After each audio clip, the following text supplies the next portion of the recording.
Good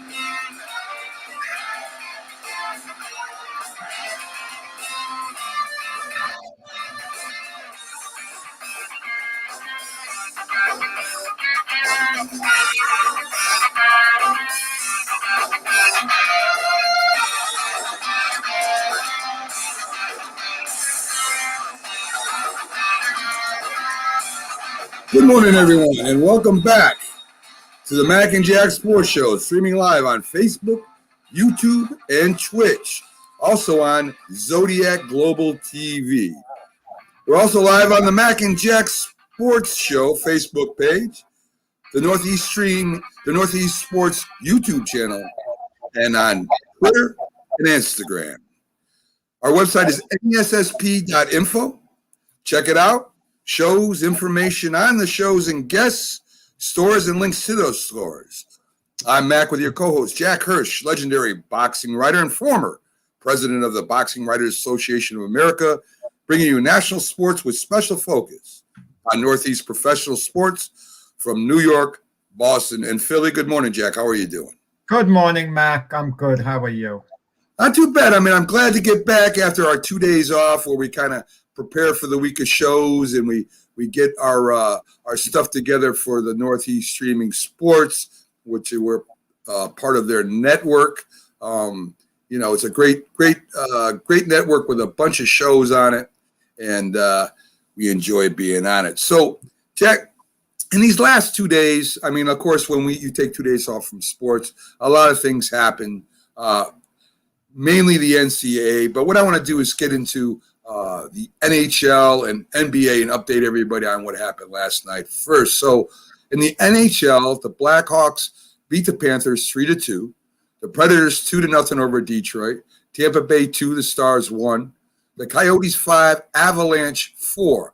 And in the locals last night, Jack, New Jersey beats the Flyers for the Devils. Shamagovich, Zajac, McLeod, Palmieri with goals for the Flyers, and Jack. It looks like that for the Devils, excuse me. For the Flyers, it was Tonteria, Farabi with a goal, and Gots to Be Here had a shot on goal, but he didn't get a score. So Gots to Be Here wasn't there, and right now the Flyers have lost 3 in a row, Jack. It's a furious ending to the game. The Flyers were 2 goals down, and they pulled their goalie, Carter Hart, and then they cut it to 1 goal, in the last minute. And then they had a great opportunity in front of the net with about 25, 30 seconds left. They couldn't cash in, but it would have been miraculous had they gotten 2 goals, pulling the goalie in the last minute of the game to tie it up. And then who knows what would have happened in overtime. But the Devils withstood that surge, and now they've won 4 out of their last 5 games, and they're quietly doing a good job under Coach Lindy Ruff there. I mean, the Devils aren't going to make the playoffs this year, but they're showing a lot of spunk, and they're really headed in the right direction. Yeah, no doubt, and we'll have the Philly sports guy on. We'll talk a little bit more in depth about the Flyers then. In the NBA, Denver 110, Orlando 99. The New Orleans Pelicans 128, the Lakers 111, Suns 110, the Heat 100. And in the locals, they all won last night, Jack. The 76ers 108 over Golden State with Embiid out. Harris had 25 points and 13 rebounds. Simmons had 22 points and 8 rebounds. Howard had 13 rebounds off the bench. A lot of rebounding last night, Jack, for the 76ers. Yeah, no, absolutely. I mean, no Joel Embiid, he's out in the MVP race. We were talking about a couple of weeks ago, who should it be, Embiid or Harden? And to my way of thinking, Embiid was a little ahead. But Embiid has missed some games, and Harden has been like an Iron Man. People don't realize since he came into the league in 2009, he's logged more minutes than any other player. He's always on the court. Last night, Durant was out. He's been out a while. Kyrie Irving's out for whatever reason. He says personal issues dealing with his family. We hope everything is okay there. And Harden had a sore neck. He nearly missed the game, but he managed, he forced himself to play, and it was very pivotal. And they beat a decent Portland Trailblazer team. Yeah, they did. And, just as you were saying, I mean, Harden, again, 25 points and 17 assists. The two forwards for the Nets had 37 points combined. So the forwards picked it up. The bench has been good this year for the Nets. Yeah, no doubt. Yeah. So the Knicks 131, the Wizards 111. It looks like Randall with 37 points, Barrett with 25, and the Knicks, their bench had 50 points and 14 rebounds. Well, I'm going to tell you, it's interesting they played the Wizards because it was like comparison. You go into a supermarket, a store, and you compare two items. And Bradley Beal of the Wizards was a hot trade topic for the Knicks, what they give up for him. And it was apparent in any deal they'd have to give up R.J. Barrett plus another piece or two at least. But now the way R.J. Barrett's playing, he's playing very well. He's improving. He's showing upside. And Bradley Beal, outstanding player. He hasn't diminished. But the stock of certain Knicks players like R.J. Barrett has gone up, making a Bradley Beal deal more and more unlikely. There's been talks, Jack. I'm trying to remember the name of the guy from Houston, if I'm right. Oladipo, Victor Oladipo. The talks from the Knicks to the Rockets has gone up. I think between them, I think Chicago was the other team, if I'm not mistaken. To get Oladipo onto the Knicks squad would be outstanding. They'd have to get him cheap because his contract is up at the end of the year. Unless they had assurances he was going to re-sign and they wanted to re-sign him, it doesn't make sense. Okay, I know the Knicks are going to be in the playoffs. He could help, but to give up any good piece to get him, it just wouldn't be the right way to go. And I think the Knicks know that. So if they do deal for him, the feeling is he would sign an extension right after, and he would be helpful. There's some talk with Lonzo Ball, coming from the Pelicans to the Knicks too. And, we'll see how it plays out. But if the Knicks are to make a playoff run, they have to make a move elsewhere because the type of team they have now, they're not likely to get out of the first round of the playoffs. And if they do, that would be about their ceiling. I agree. Okay? I definitely agree with that, Jack. In the sports news, of course, the NCAA March Madness is all over it. Gonzaga and Baylor are number one seeds. I think it's Loyola of Chicago, a very small school. One of the Cinderella stories. They're still alive. One of my picks is for the Final Four. Jack, USC is still in the tournament, and from the Northeast, Syracuse, Creighton, and Villanova are still alive. Villanova with that big injury to Gillespie. They thought that Georgetown upset them for the Big East championship. For that round, they went on to win the Big East championship. Well, Syracuse has shown hot shooting to get into the Sweet 16. Yeah, definitely. And, it's a shame. Rutgers, who lost to Houston, they had that game in hand. It seemed like they had that game won and that Rutgers was going to advance, also to the Sweet 16. And they kind of let the game get away.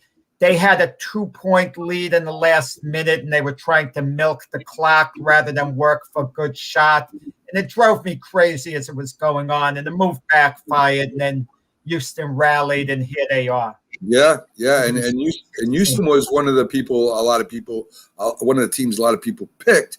So I mean, wow, that could have been a big thing there if they lost there. So Jack, so we still got 3 teams alive, and hopefully one of them gets to the Final Four, so we can talk about it and to remind everybody there. Talk about it anyway, Mac. What do you mean? We're not going to talk about it? They don't get there. We'll talk about the Final Four regardless. Yes, we will. But the reason why I say that, Jack, is because of the big Final Four preview coming up on Northeast Streaming Sports, a big special with Keith Angle and a bunch of guests, and it should be great, guys. So tune into the Northeast Streaming Sports, either YouTube channel or the Facebook page when it goes live.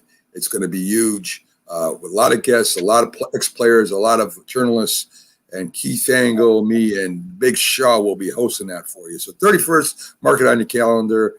We should be going on about 7 p.m., 7 p.m., the promotions over at Northeast Streaming Sports. So check it out. Jack, so every day, I should say not every day, but every Wednesday, we have a big thing that we do, a big bit, and it has something to do with our Wall of Fame over at NESSP Sports, NESSP.info, our website over there, and it's our Wall of Fame. And so we're in the football part of it right now, Jack.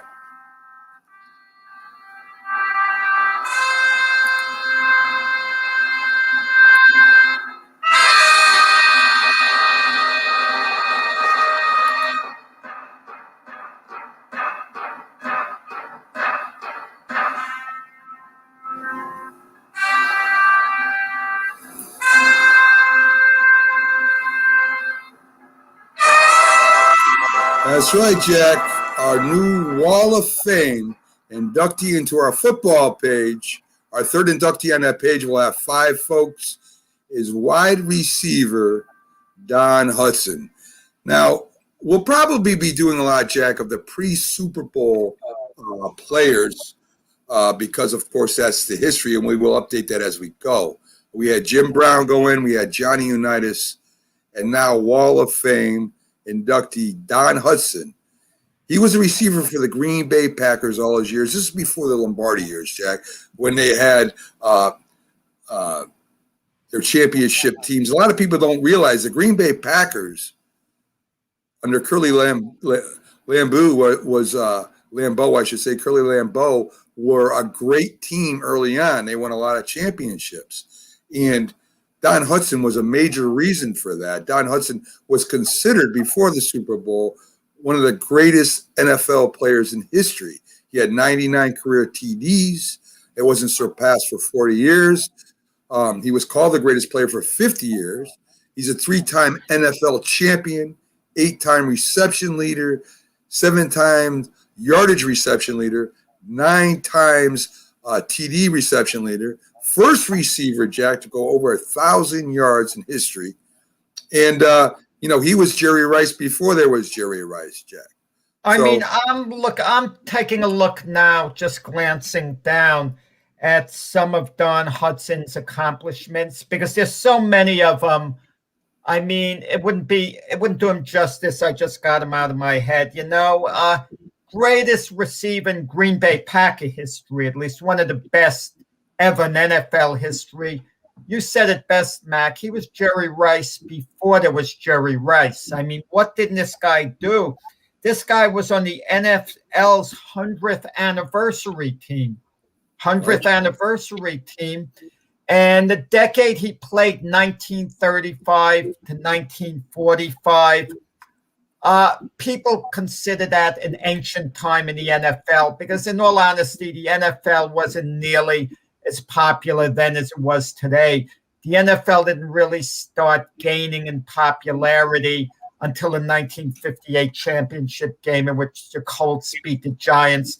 That kind of ushered in the popularity in football. And then it took off a little less than a decade later when the Super Bowl started. But when you look at all the things that this guy did, I mean, he was an All-American in college, but the 8 times he was a first-team, Pro Bowler, 8 times. I mean, and he was, and I heard so much about Don Hudson when I first began following football and was old enough to follow sports. And all he was a name to me. Don Hudson, great receiver. But then, you start looking at his accomplishments later on, and it's like, wow. I mean, no one had anything on him with the exception, perhaps, of Jerry Rice. Yeah, I mean, he's considered the first modern day receiver. Like I said, when you look at the players we've inducted so far, Jack, we got, of course, Jim Brown. Could play today, no problem, in his prime. Johnny Unitas in his prime, that's Joe Montana. And now you put this Don Hudson in there. He could easily play in today's game. And we look at that before we nominate them to the Hall of Fame, too. I mean, these guys were the ultimate of the ultimate back then. And, Don Hudson's just one of those guys that could play today, be a great wide receiver for any team. And like I said, we think of Green Bay Packers, we think of Vince Lombardi. Curly Lambeau was an incredible coach and brought the Packers to a lot of championships before Lombardi even got there. Yeah, and I'll tell you something, too, about the receivers and during those times. They actually, I think, had better footwork than today's guys. Today's guys have this explosive speed. They put one move on you, they take off, they cut quick. It's more about speed and explosive movements today. But in those days, the guys, they had all type of techniques. They would, give you a little move there, little move there. It was more about faking out the defender, rather than just going by him quickly. So, yeah. And just to bring it up to date, I mean, there was no such thing as, a defenseless receiver. There was no such thing as getting penalized for spearing with your helmet. I mean, these guys took shots. One guy got paralyzed because of a shot he took, being hit in the back so hard. And these guys got Darryl Stingley. That was way after Darryl Stingley. Right. But I'm just saying that the rules have changed so much today, as far as pass interference. I mean, to get pass interference in those days, they had to manhandle you. I mean, they had to tackle you before you got the ball almost. So the rules have changed. Probably better athletes today than back then, but man, they were tough. So again, Don Hudson is the latest of our inductees into the Wall of Fame. So Jack, I want to go back into the NBA for a minute, okay? You got the top three teams in the East anyway. Let's look at that real quick, right? You got the 76ers, the Nets, the Bucks. Some players are either hurt or they're taking rests or time off. Do you think that maybe those three teams, it doesn't really matter. They're in and they're going to be competing for, the Eastern Conference Championship the division.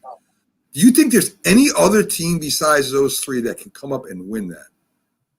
Well, I didn't hear. We're having a little technical difficulty from my end. I didn't hear the last sentence clearly.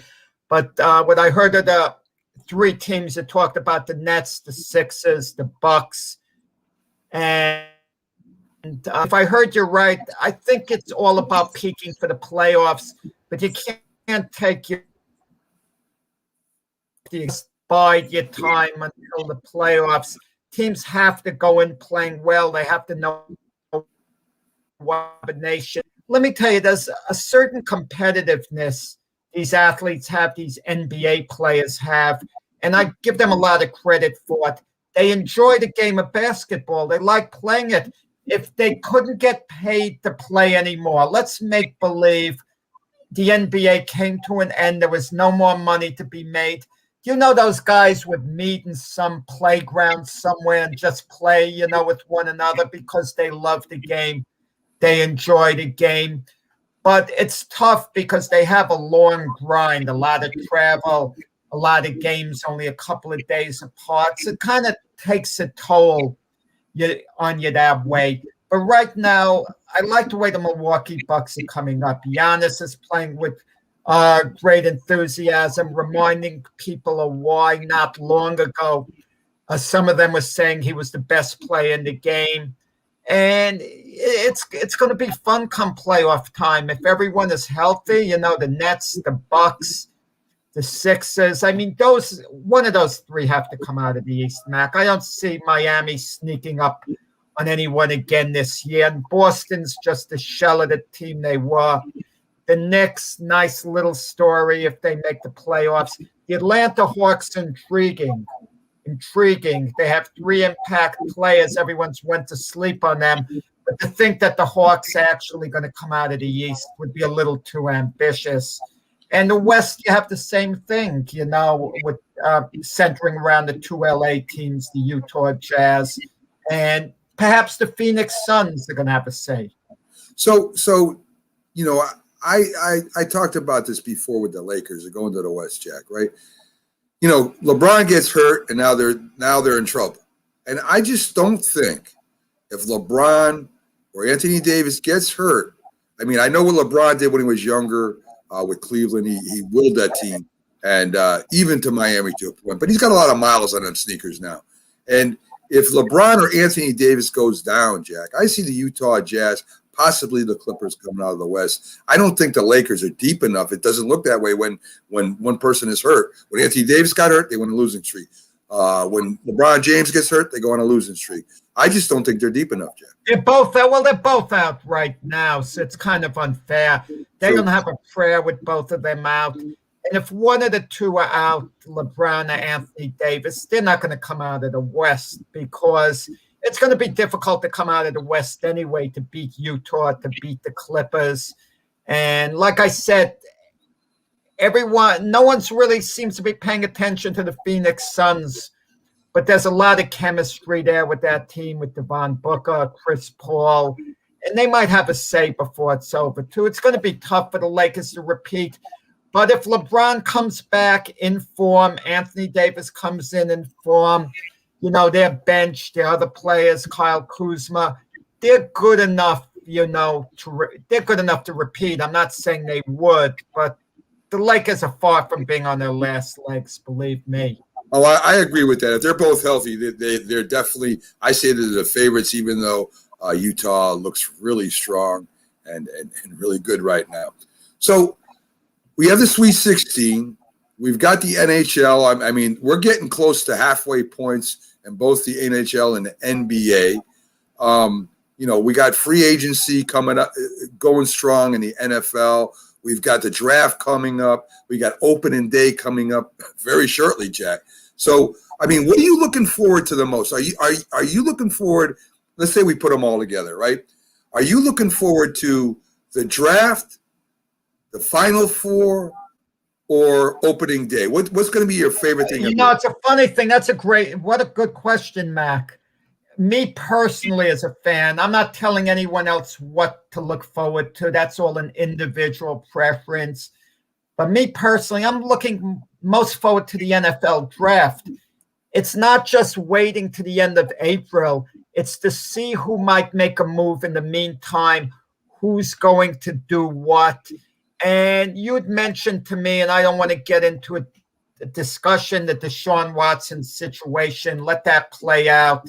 I don't want to talk about that, but you made a good point asking me a few days ago, how do you think that's going to affect teams that might want to trade for him? And I said it wouldn't affect me at all.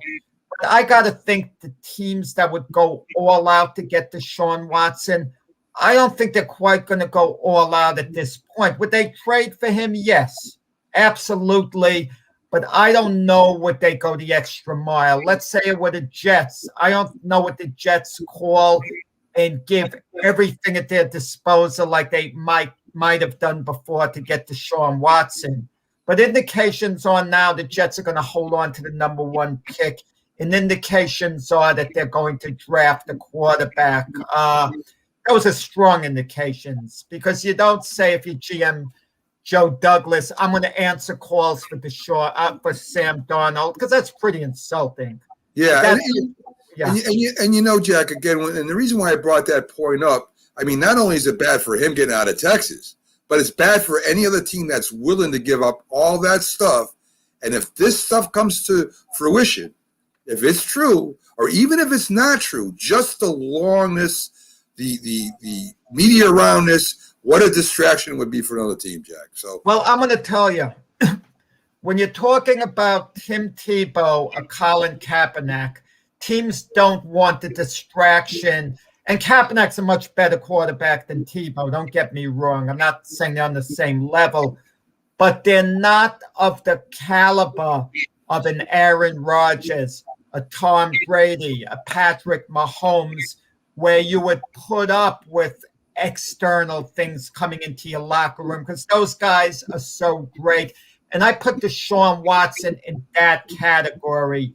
He's such an impact player, and he'd be a franchise quarterback and a great one for years to come. The teams might be willing to put up with all the external talk.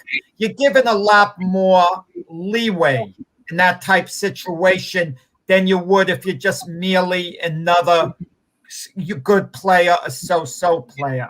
Well, let's bring the Philly sports guy up, Jamie Pags, and we'll get it. I want his opinion on this too, because to me, this is not just about Deshaun Watson.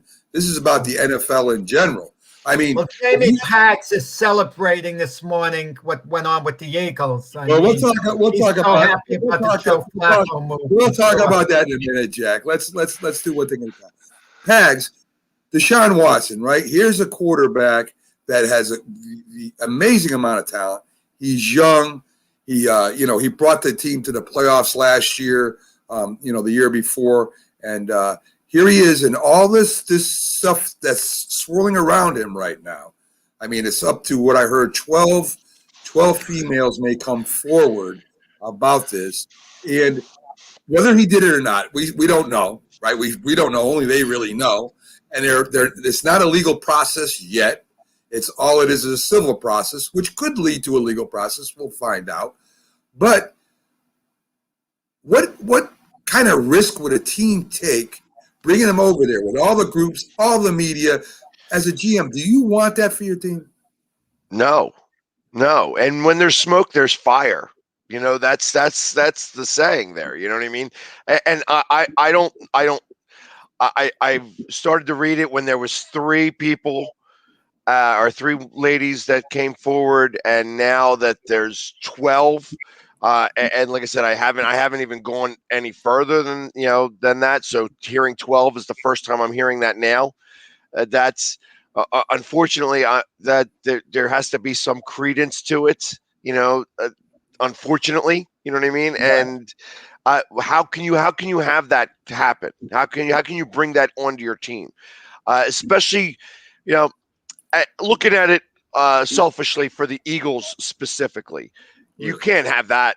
Come on. You have so much other turmoil happening with everything else. You couldn't bring that in, with all the other stuff that's going on with your, with the way the quarterback is being looked at and all this other stuff.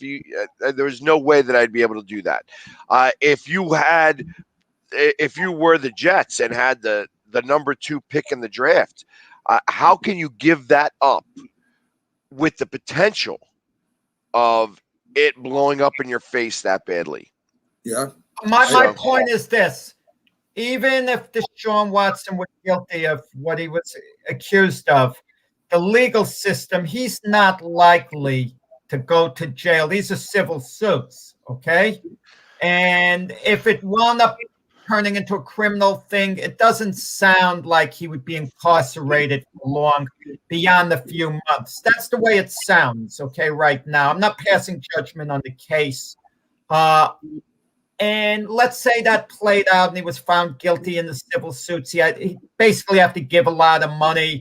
And let's say the legal system made him serve 6 months in jail or do house arrest in the off season. It's terrible PR. But he's a superstar quarterback, and there is redemption with certain athletes. Keep that in mind. I'm not going to give names, but we can think back to who they were when they hit rock bottom, and guess what? They move on. Okay, until Listen, yeah. we had one of them. We had one of them on the Eagles. So, and everybody knows who he is. And I tell you what, not for nothing. People are more sympathetic to dogs than they are women. As funny as that sounds, you know what I mean? Like you would never think of it like that, but realistically, that's just the way of the world. So it was, and he had to do a lot of redemption. I know that when they signed him originally, that it was a really big deal here, and there were a lot of people who signed off of the Eagles. They're like, we're not going to be involved. I'm not interested. I don't want to be. I don't want to have this anymore. Like, I'm not going to be a fan of this team because they got him on our team. And I tell you, he did everything that he possibly could to prove redemption. Well, I'll mention that name since we're talking about Michael Vick, Correct. obviously. And Michael Vick now is looked at as being popular right now at the present time. But, yeah. And he had everybody on his side with the NFL. Like, so, I mean, that was the big deal. Like, he had a lot of mentors helping him get through that. And the Eagles took a chance and helped the NFL out in that respect too, as well, because they were like, hey, we'll do it. We'll give it a shot here. And, and it worked out.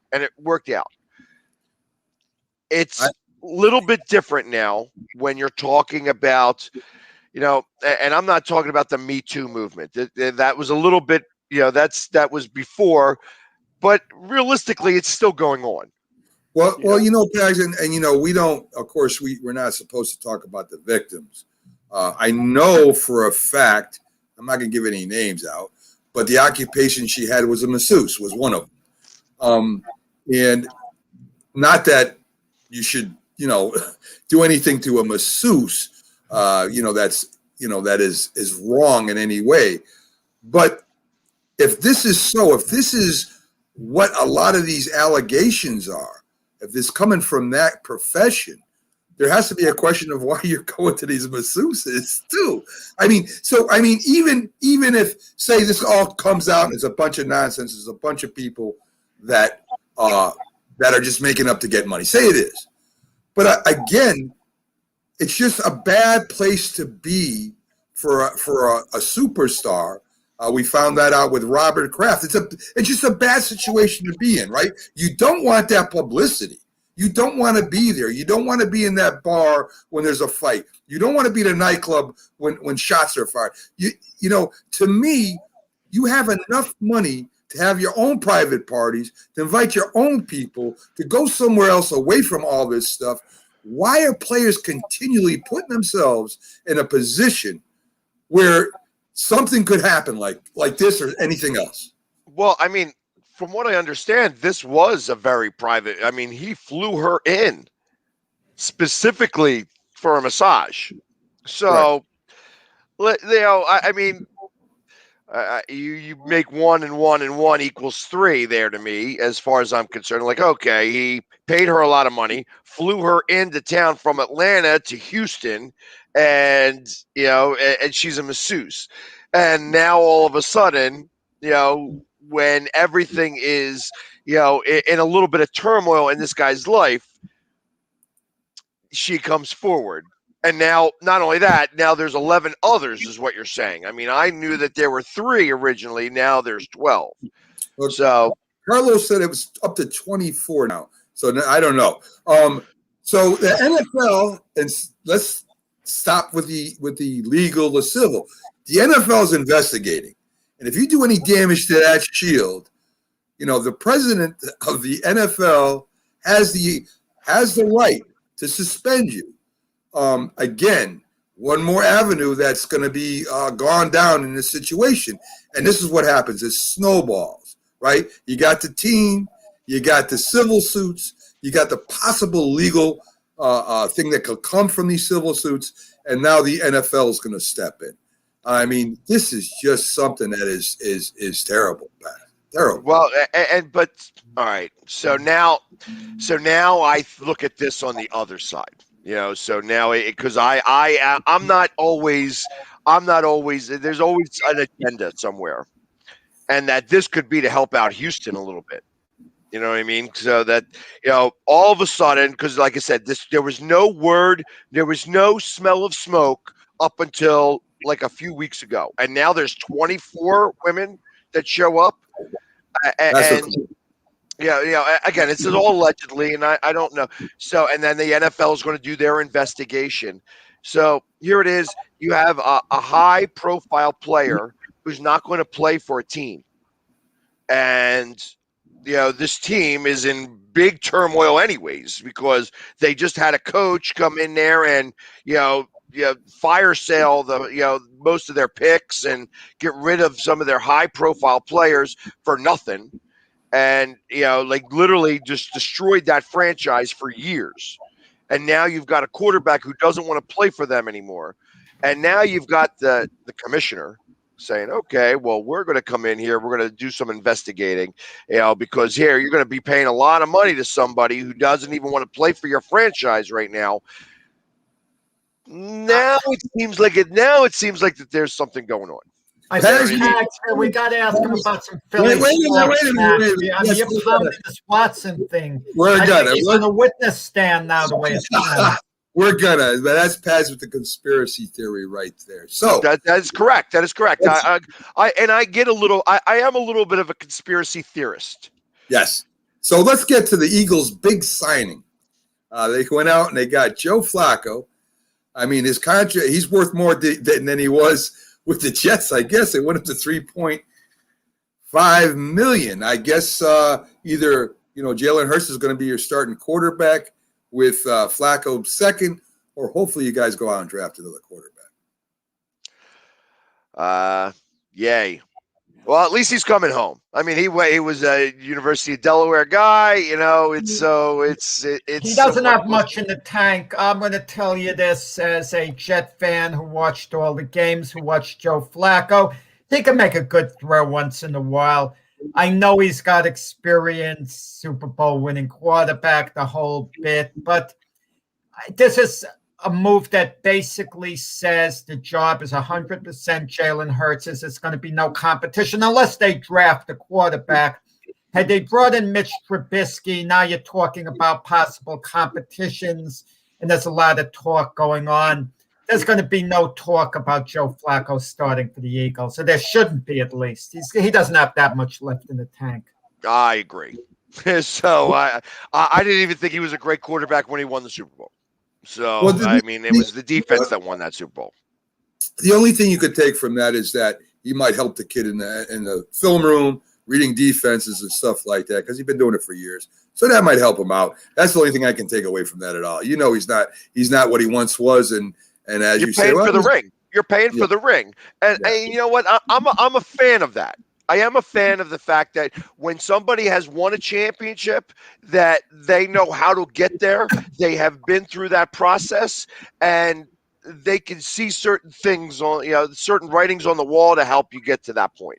What would have been better off, Pags? It would have been a lot better off. Marcus Mariota just re-signed with the Raiders because there was no market for him, really. And had Marcus Mariota gone to the Eagles, it could have been a little interesting if Hurts struggled. There could have been some competition there because he's not that far removed from being a starter, a number 2 overall pick. It would have made a little more sense than a Joe Flacco move. I don't know about that. So Marcus Mariota, for one reason or another, is always going to be tied to Chip Kelly, and Chip Kelly is maligned here, and I don't believe that would have been a really good pick or a really good signing here, just because of that alone. So it would have brought back Chip Kelly, because Chip Kelly tried to do everything in the world to get Marcus Mariota and wound up with, we wound up getting a first round pick because of that, because ultimately once Chip Kelly gone, we were able to trade that to the Vikings and wound up picking up, Wentz. But, ultimately, I think that Mariota would not have been well received here. That's a real good point. I think if you taking Hurts, Mariota Hurts is just a younger version of Mariota who could be even better than Mariota. So, I don't know if that would have done any good anyway. 76ers, they're still in first place, 31-13, have won 3 without Embiid. Harris, Simmons, bench is stepping up. This is why you guys got Doc Rivers, Jack. Pax. So we won 6 without him. We're 6-1 without Embiid, and I tell you, there's a lot of talk about trades. Who do we want to get to be able to put us over the top to be a championship caliber team? And the truth of the matter is that I love our bench right now. Our bench comes off strong. I love Howard coming off the bench. I mean, realistically, I feel like that he's the sixth man of the year at the moment, and that's not even a real thing anymore. It seems, because it's usually the starting five. But Korkmaz coming off the bench is doing really well. Now I know he goes up and down, and I'm a big fan. Green is lights out right at the moment, and I know that once he gets into the playoffs, he's about 33% from 3 points, and just from the floor in general. But but again, there's rings there. He's won a ring 2 years in a row, and what's stopping him from winning a third one? This team now, once you have Embiid come back, you're going to have a lot more strength to this team. I don't know that I would be even interested in, you'd have to, I'd almost want it to be a steal. If you're going to make a trade, I do not want to give up. I don't want to give up 3 first-round picks. I don't want to do all that. I want it to be this team that has got some cohesiveness right now. They're winning these games without Embiid. All of a sudden, you're going to get Embiid back, and now it's like, hey, we're going to be doing we're still doing our thing here, and we made the trade without just getting somebody back from injury. So I'm a firm believer that we should stand pat unless something really comes across our plate that wows us without having to give up too much. Because I like Kyle Lowry reportedly is on the trading block. He would be a nice addition for any contending team. Right, but I don't want to give up. I don't want to give up the world to get him. You know what I mean? And that's what I'm looking at. I don't want to give up. I don't want to give up Danny Green right now. I think that he's hot. You know what I mean? And everybody's talking about Shake Milton. Giving up our first round pick this year, is for Kyle Lowry, that might be worth it, though. Much as it might be. It might be, but then it also may change the entire chemistry. Like I said, we are 6-1 without Embiid right now, and he's going to be back in about another 6 games. So all of a sudden now you got something that's moving really well, and now you're going to, change the tire. I think it all comes down to not how a team is playing now in the regular season and going forward. I think they're projecting, how are we going to do in the playoffs? Can we beat the Nets 4 out of 7? Can we beat the Bucks 4 out of 7? And can we beat whoever comes out of the West 4 out of 7? But the first step is obviously, I think New Jersey's the focus, would have to be the focus of the Sixers. Can they beat them 4 out of 7 with the way the team is now? And the answer is maybe, but if you get Kyle Lowry and get that chip and add them on to Harris, Simmons, and Embiid, the answer is yes, you could beat the Brooklyn Nets. Obviously, Carlos is not a basketball fan. He has no idea what he's talking about. I know that the Nets aren't going to be so good once they get to the playoffs. You're going to see them implode. So, I've said it that the Sixers were going to be the number 2 seed coming out of the East, and that we were going to the finals. I've said that from the very beginning. I stick to that. We're going to wind up in the finals, and it's going to be against an LA team. I'll give you one more from Carlos. I think he's just trying to aggravate you. So anyway, so there you go. So Carlos says he rubs the Knicks and Jack's nose in the Knicks too. So don't worry about it. Listen, I got thick skin. You can bag on me all you want. I'm good at that. So, can you imagine Kyrie and Embiid on the same team, and they would probably be sitting down? One guy will say, "I'll take off in 2 weeks." The next guy says, "I'll take off after you." Alternated. I don't know. Listen.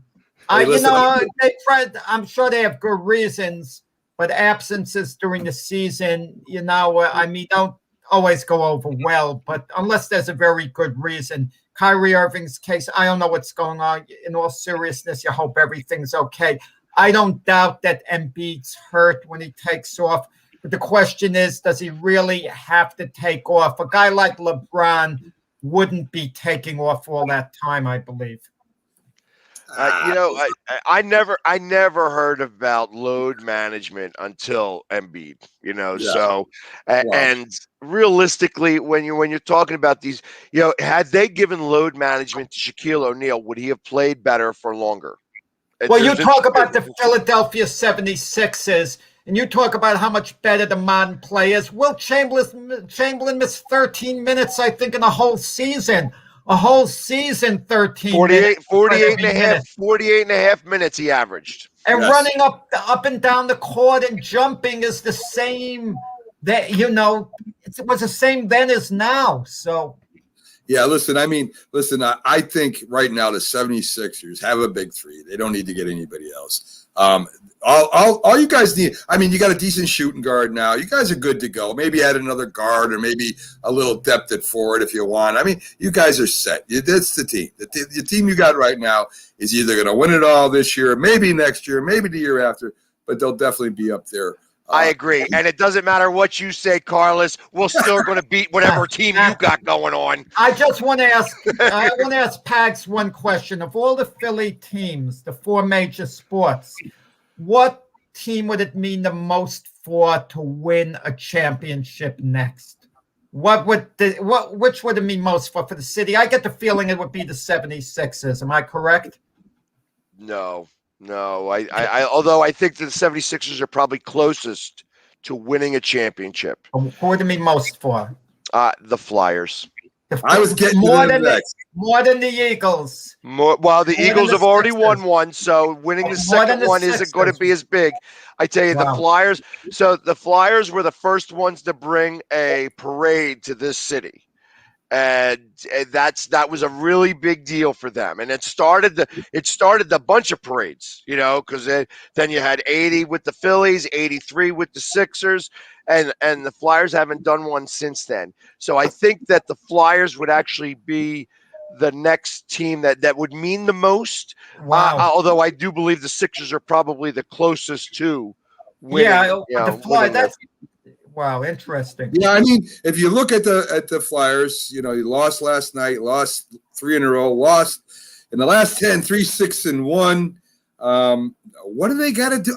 Listen, what do they got to do? To me, Pags, this is not just a blip. This is something that's going to be affecting them all year. What do they got to do?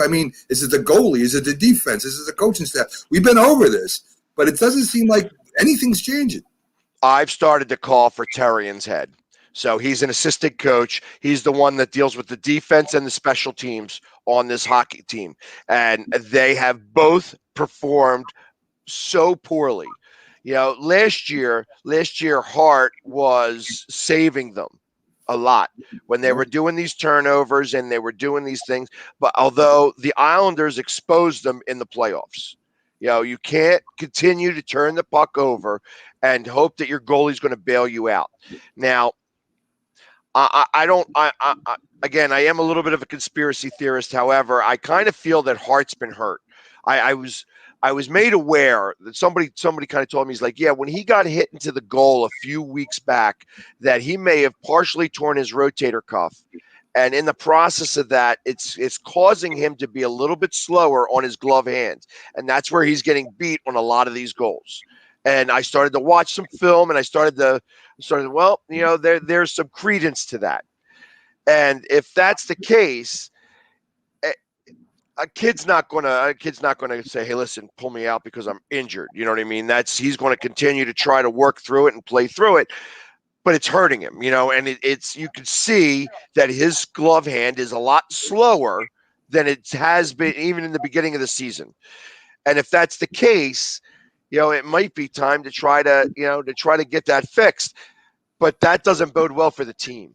The team right now is a bad team. They are not playing well, and they had a stretch like this in December of last year, and they went on a losing streak where they lost 8 of 10 games. And then they came out of that stretch, and all of a sudden things started to click, and then they went on a 10-game winning streak. It's not that same team.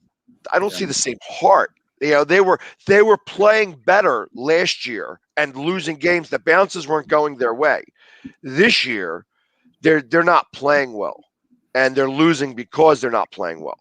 And that's the big deal. These next two games against the Rangers, home and away, you get the feeling that this is it now. They have to turn things around right now. They can't wait like a week or two. That it's got to happen now, even though in reality it doesn't. But these next two games against the Rangers, I think, is super big for the Flyers. I don't trust that they're going to win them. As of right now, I think that this team is playing so poorly, and I think that they're in their own heads a little bit. It's just the turnovers in the offensive and the defensive zone are killers. They're killers. I want to say that the team, most of the goals that they give up are on these turnovers that all of a sudden now they wind up in the back of the net. And I don't know how often it happens. I've been to 4 games. I've seen them live where it's just been ridiculous watching the other team just seem to be right in the middle of these passes. And I don't know why they continue to try to do the same passes over and over again. And you got the trade deadline coming up. The Last Word on Hockey is doing a special on the trade deadline that'll be hopefully he'll get a few of the shows on there. I think he wants you and Carter to come on with him. They're just hammering out the date and time now. Any moves that Philly's got to make at the trade deadline? I mean, do the Flyers, is there hope for them to pick up something? For a while, I was hoping they would be buyers, but at the moment right now, I think they're going to be sellers. I was reading a few different things, and what I was reading started to, me looking at this team, and if I was the GM, I'm realizing that this team isn't as good as I think it was. And that's what I read, that the team actually realizes that they're not as good as they thought they were. And it's time to get rid of some of the age. I've been a Giroux supporter, but I think it's time, and he's been here his entire career, but I would start off by removing the C from him and not making it like it's a slap in his face, but I think it's time to give the C to the real captain of this team, who's Coots, and allow him to just be a player on this team. He's a third line winger anymore. He's lost a step. I feel like on certain teams he'd actually be able to be he'd be a producer on the third line, but I don't see him. I would consider trading him for youth to a team that may be ready to compete for a Stanley Cup, and I would start to take those offers. So in the Philadelphia Phillies news, Realmuto homers in his first at bat. I guess you guys. I guess you're glad you kept him. I would imagine you're happy that you got Realmuto back.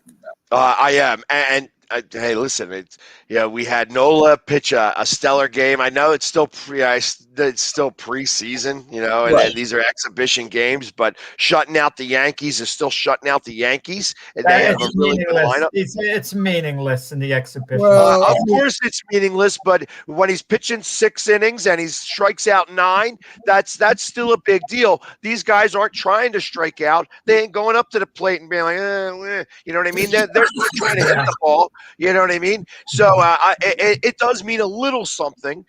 And my thought is that if the bullpen is half as good as what it was, half as better as it was last year, that we're going to make the playoffs. And that's really all that I'm concerned with right now. Let's make the playoffs and see what happens from there. There's no doubt that he will be your opening day pitcher. There's no doubt about that. Villanova, I know you're a Villanova fan there, Pags. Even without Gillespie, they make it to the Sweet 16. They get upset by Georgia. I mean, what do you see from them? You think they're going to make that Final Four? No. I don't think so. I think they. I mean, They're going up against Baylor. Is it Baylor? Yeah, and I have Baylor beating them. Unfortunately, I think that Baylor's too good of a team. I have Baylor going up against, going to the finals. And I think that they're really a good team, and that this is where, if they happen to get past Baylor, they'll make it to the finals. I thought that this is the game that's going to determine who's going to go up against Gonzaga. And that's who I think. So it's either going to be one of these two teams that are going to make it. And if by chance Villanova can get past them, and I don't think that they're going to have enough firepower, you're going to have to see a lot of stuff from Arcanato. You know what I mean? He's going to be the guy who's really going to make the biggest difference, because everybody else is doing their part. It's just that, when Gillespie is not being in there, now all of a sudden you got to fill that role. And up to now, Argonauto's been that guy. I mean, he's played well over his head, and that could become because of his brother. His brother was the one has been in the NBA now, has been talking to him on a daily basis. Those types of things. Winning begets winning, and I'm a firm believer of that. And so now his brother is trying to coach him up a little bit and doing the things like, hey, don't be afraid to take the shot. What's the worst thing? It's going to miss. You know what I mean? It's you got to give it your best.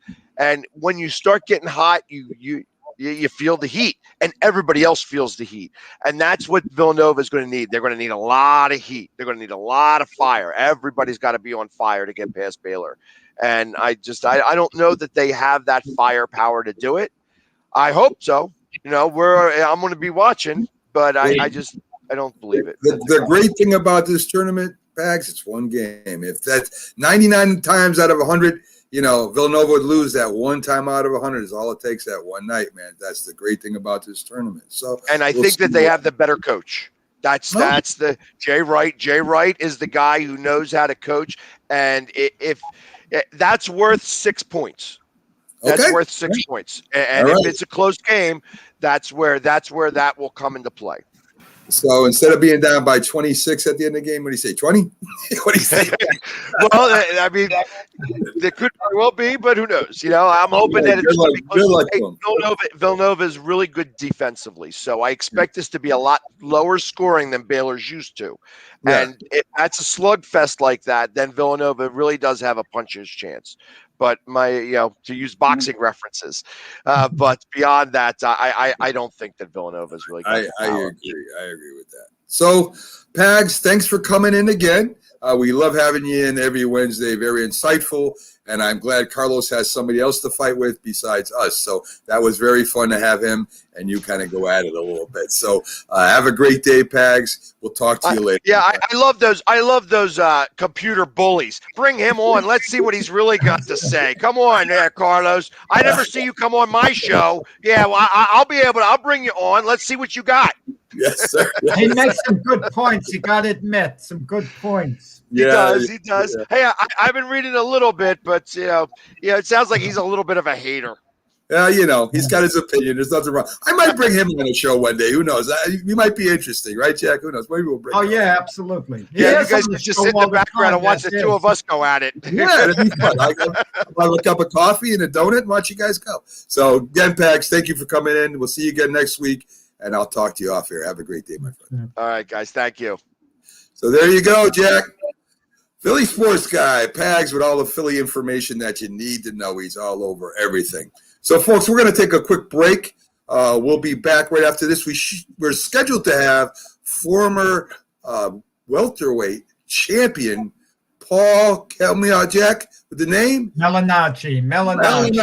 There you go. Paul Melanaggi, a good Italian guy, I would imagine. Good guy, just a good all-around guy. Well, listen, he was a great fighter. I watched some of his fights, and hopefully he'll be on with us. And also a broadcaster, Jack. So it'll be great to have him on and talk a little bit of boxing with him. You know how much I love talking boxing, Jack. So it'll be great to have him on. Folks, stick with us. Former welterweight champ, two-time welterweight champion, coming up next. We'll be right back.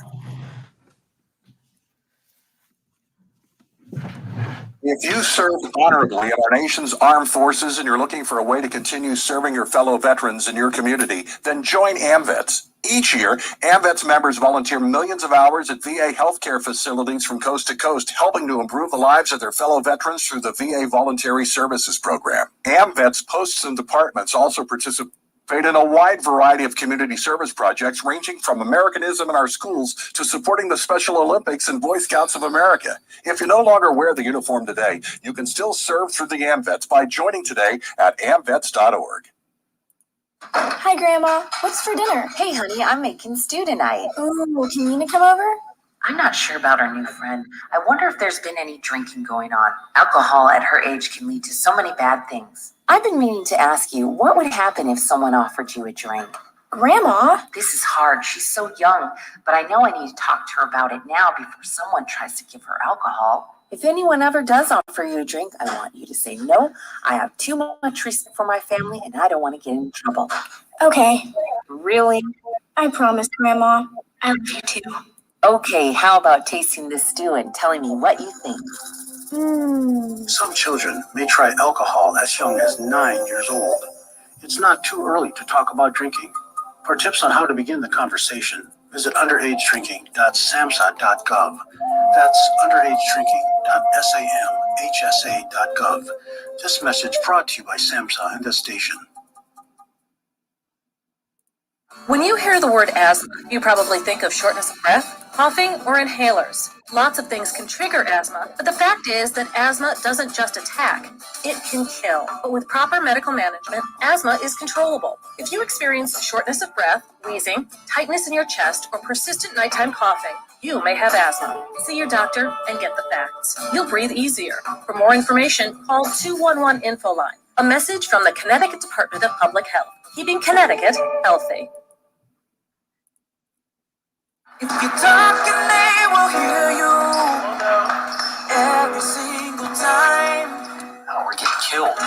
Yeah, well, Kyle's not here. How come? Kicked off the team. Didn't Tim tell you? Kyle and some other kids got caught drinking beer in the park a couple of nights ago. Really? Yeah. Zero tolerance. He's out for the season.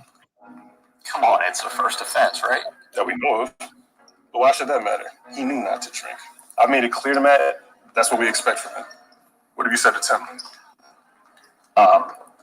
Nothing really. You know, a lot of kids try it at this age, so. Yeah, well, a lot of kids don't try it too. I'm not saying that Matt's going to be this perfect kid, but if I don't tell him what we expect and why he shouldn't drink, how's he going to know? You think kids that age really listen? They never admit it, Bill, but they hear more than you think. Talk. They hear you. For more information about talking with kids about underage drinking, visit underagedrinking.samhsa.gov. Try.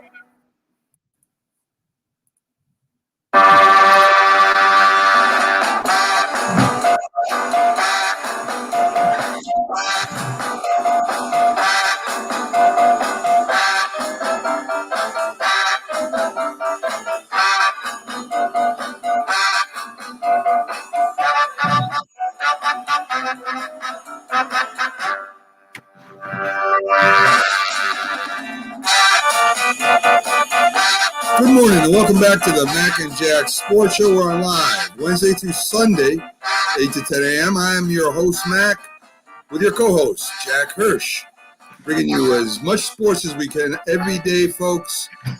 Topics, mainly covering the Northeast, but we cover all national sports also. So, Jack, we just had the Philly sports guy up. He's, like I say, he knows everything about Philly sports. He's got strong opinions. And Carlos kind of got under his skin a little bit there, which was fun. Well, listen, I mean, it's a good debate, so on. I mean, debating is good. I mean, listen, Mac, you get under my skin at times, and, you know, that's what these shows are about. No doubt, Jack. So hopefully we'll have Paul coming in soon. He's not in the broadcast studio yet. Well, I just rang him during the intermission, and he didn't pick up. So, we'll see what happens. I find him to be a very dependable guy. So So we'll see what happens with that.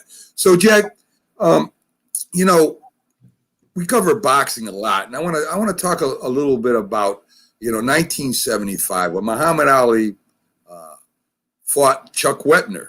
Muhammad Ali, how do you like that? Yeah, he Muhammad Ali. I got on my Muhammad Ali. Yeah, and that fight, I mean, Chuck Wepner, a lot of people, in fact, even Sylvester Stallone said the movie was primarily based off Chuck Wepner, kind of being a ham and egger going up against the heavyweight champ. And Ali would take fights like that once in a while, whether it be an exhibition or he'd fight somebody and give him a shot like he did with Wepner. And I remember the knockdown of Muhammad Ali. A lot of people thought Wepner stepped on his foot when he hit him, but Wepner hung in there. I think it was for the full fight, if I'm not mistaken. No, he was stopped with 19 seconds to go. Okay, so pretty close. I mean, he was in, and he was a bleeder too, and that. Bayonne Bleeder was his nickname. Yes. Any thoughts about Wepner and fighters like that do get a shot and don't have a shot and go to full 15 rounds against one of the greatest of all time? Well, he fought Ali at a stage Ali's career. Ali was this is after Ali beat Foreman. Ali was towards the end of the line, and Ali had a hard time motivating himself to train. Ali rarely trained between fights. He really cheated himself, Ali, in that sense. And against Wepner, he expected an easy time. He was a little undertrained.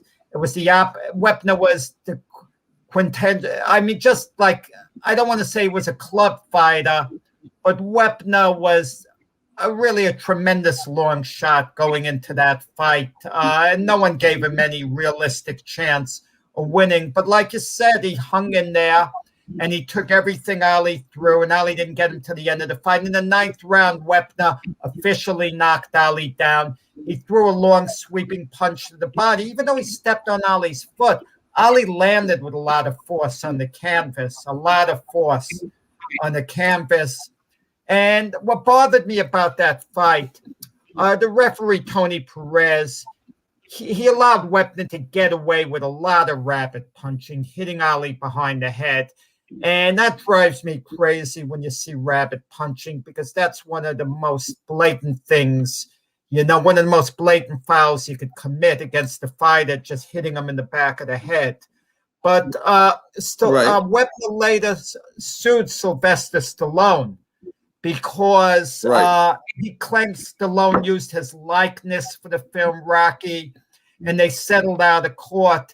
And Stallone, I always felt, should have done a little more for Wepner, because Stallone was in Cleveland to see the Ali Wepner fight, and that's where he got the idea to do the movie Rocky. And he did scenes that imitated Wepner during the fight. And even after that, Wepner fought a wrestler, Andre the Giant, and Andre the Giant threw Wepner out of the ring. And that's what they had in one of the follow-up Rocky movies, Thunder Lips or whatever, picked up Stallone and threw him out of the ring the same way, basically, that Andre threw Wepner out. But when Stallone, in all fairness, but Wepner supposedly, by his own account, turned up drunk. For like when he had to read his lines, it didn't go over well. But I feel some way, somehow, he should have taken care of Wepner a little more, gotten him in some other movies, threw him a few extra dollars, thinking, look, you're the reason I got this big, with Rocky, because the way you inspired me. But, to each his own. Yeah, I mean, Wepner, what about Wepner as a fighter, Jack? I mean, we know about Ali, of course, but Wepner, do you recall any of the fights that Wepner had? Absolutely. First live show I ever went to, Wepner fought George Foreman in the main event in Madison Square Garden. Okay? And tickets cost $3 for me to sit in the boondocks, and ringside was $10. So you can imagine how long ago that was. I mean, I was a kid. It was August 18th, 1969 there. And Foreman stopped Wepner in 3 rounds. And Wepner wasn't a world-class fighter. Don't think for 1 second he was in the league of the world-class fighters. He wasn't. He was a tough guy who gave it all he had. Wepner fought Sonny Liston in Sonny Liston's last fight. Liston stopped Wepner on cuts in 10 rounds. Wepner bled so much, he liked to joke that he donated more blood to the, American Red Cross than anyone else. And if you took a look at his face, you could believe him. And afterwards, they asked Sonny Liston, was Wepner the guttiest guy you ever fought? He said, no, his manager was, meaning they would allow him to go on. He bled. Yeah. Oh, did he bleed off that fight? Watching that fight with Ali, it kind of brought me back a little bit. I know Wepner isn't as good as Jerry Quarry was. Not nearly. Jerry Quarry was a lot more skilled than Wepner. But Jerry Quarry and his fights, and he went up against the greatest fighters at that time too. You're talking Ali, you're talking Frazier, you're talking all the big names. Right. It always seemed that he ended up bleeding a lot too near the end, and that affected him a lot too in the fights. Jack, it seemed like he got beat up a lot. Quarry did cut, not nearly on the scale of Wepner. Where cut cost Quarry badly was in Ali's comeback fight after Ali wasn't allowed to box for 3+ years because we know his story not going into the United States service.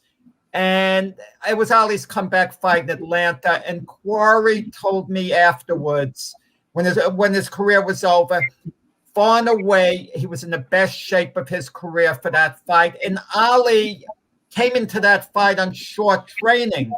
He was rushed into the fight. So Ali wasn't in peak form for that fight, and Quarry was. And Quarry later told me, look, I wasn't in Ali's league. The Ali that beat Sonny Liston, I wouldn't have had a prayer of beating on my best day. He made it clear. But that Ali on the comeback trail, he could have beaten, he said, only because Ali wasn't truly in physical condition and Quarry was in incredible shape. So what happened? Ali moved around, he jabbed, he opened up at some combinations, and he opened up a bad cut over Quarry's eye, and it was stopped at the end of the third round. So Quarry never had a chance to extend Ali the way he would have in that fight. But with that said, if Ali, under normal conditions, fought Quarry 50 times, Ali would have beaten him all 50. Make no mistake about it. Yeah. So Quarry was like one of those gatekeepers, right, Jack? Did you talk about? No. He just couldn't beat Ali and Frazier, basically. I mean, listen, a gatekeeper doesn't beat Ron Lyle decisively while Ron Lyle was unbeaten, snap his unbeaten streak. A gatekeeper doesn't knock out Ernie Shavers in one round the way Quarry did. He fought an unbeaten Mac Foster at the Garden, and he knocked out Mac Foster.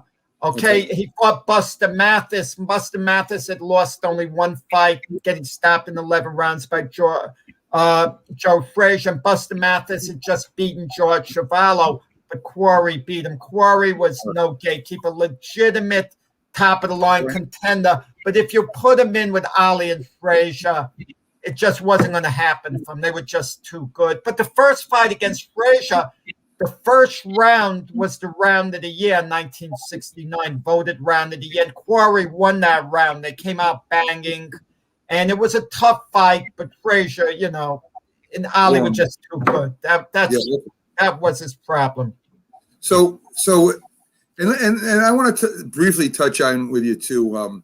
The amount of teams we got in the NFL right now, right? I mean, in the beginning there wasn't 32 teams. I mean, it was a lot smaller amount of teams in the NFL. I think it was like in 72, 73 when they expanded to 30.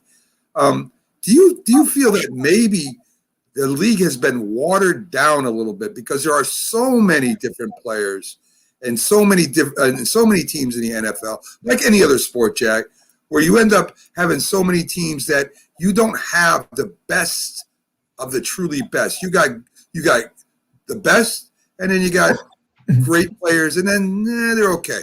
What do you think? Mac, let me give you 3 cities: St. Louis, San Diego, Oakland. They don't have NFL teams right now. Right. And those are big markets, Mac. Okay? To me, when I say big markets, I mean as far as the traditional sports goes. We had the Oakland Raiders for years. We don't have them anymore. We had, the St. Louis Cardinals football team, then the St. Louis Rams football team. We don't have any anymore. The San Diego Chargers, they moved to LA. And now those cities are going to want teams. They've proved they can support teams. So if anything, what's the NFL going to do when they're going to be bidding on franchises? And there are other cities that never had an NFL franchise. What about if Nebraska wants a franchise? Okay. I mean, what are we going to do as far as that goes? They could probably support, an NFL team. And what happens if the NFL wants to expand? They've had some games in England. That's a 7-hour flight. It's doable. Going from the East Coast to the West Coast is 5-6 hours. So 7 hours to England, you just add a little bit more. It's doable. What are we going to do? Are we going to have a franchise in England, an NFL franchise in the future? Is it watered down? It's going to be Oklahoma too. Good point, Carlos. It's going to be watered down for the simple reason they're going to water down the playoffs, where the regular season isn't going to be that important. And let's be honest about it. It's not that important in the NBA, for example, the regular season. We're entertained by it, but what are the stakes in the regular season? It's all about the playoffs, okay? Teams have to win half their games and then the playoffs, easily. And that's what's going to have to be addressed. When it becomes watered down, who wins the championship? And if we're going to have an NCAA type format for the most part, one and done, then the regular season's not going to matter that much. And that's what I'm scared we're headed towards. I agree with a lot what you said there, Jack. I mean, if you think about it, right, you have teams moving to different places because, they're going to build stadiums and stuff like that. And once they get left out, the NFL is going to look at these towns. You mentioned England. Mexico is another possibility. I mean, they do play games down in Mexico every now and then. I mean, how many truly great players are there? We got the XFL, we got the CFL, we did have NFL Europe for a while. We had the USFL for a while, and they had some really good players there, some really good players, but the majority of them were not. So if they continue to expand, and there's talks about this, there's always talks about expanding into different cities. I mean, the game has got to suffer as it does with any other sport. And yeah, go ahead. You're making a good point with it's being diluted to since Bill Russell, great pioneer, great player. He has a big ego, Bill Russell. He wants to be considered the greatest NBA player of all time. And he responded to the talk of people saying Michael Jordan was. He says, look, when I played, there were, less players, but you only had the top guys playing. Now with more teams, he felt Jordan was feasting on weaker players than when he played, in a sense, because there are more guys out there, okay? So the more teams you have, the more players, the quality starts dropping off a little bit. Let's be honest. Let's say the NHL. We were talking hockey before, Mac. There used to be 6 teams in the NHL. Right. That means you would only have the 6, the best players within the roster spots allotted. The more roster spots you open up, meaning the more teams you have, the quality is going to get diluted a little bit. And the top players are going to get to feast off that. No doubt. We've talked in the past about great quarterbacks, some of the greatest that never won a Super Bowl, and there's some that never even went to a Super Bowl. And I was watching some old NFL film. I watch sports a lot of highlights, Jack. And I was watching Dan Fouts with the Air Coryell. And Dan Fouts, he was unbelievable. He's a Hall of Famer, unbelievable quarterback on a team that made it to the championship, I think, at least once. I look at a guy like this, and, we talk about people being disrespected today. Today's quarterback, they need more weapons, blah, blah, blah, blah. And these players that are complaining, other than Watson, are players that have been to the Super Bowl already and have even won a Super Bowl already, and they're back there crying that they're being disrespected. And then I look at quarterbacks that have never won a Super Bowl, never even got there, and they never complained, Jack. They just went out and they played for their team. And it makes me not angry, but it makes me kind of sad for anybody, any quarterback that thinks like that, first of all, and any fans that kind of agree with that. Because what you're saying is that I made it to the Super Bowl, I'm making all this money, I'm going to be in a Hall of Fame, but guess what? I don't have enough receivers. Mac, they can't win if they don't say anything and they're just collecting a paycheck and being quiet.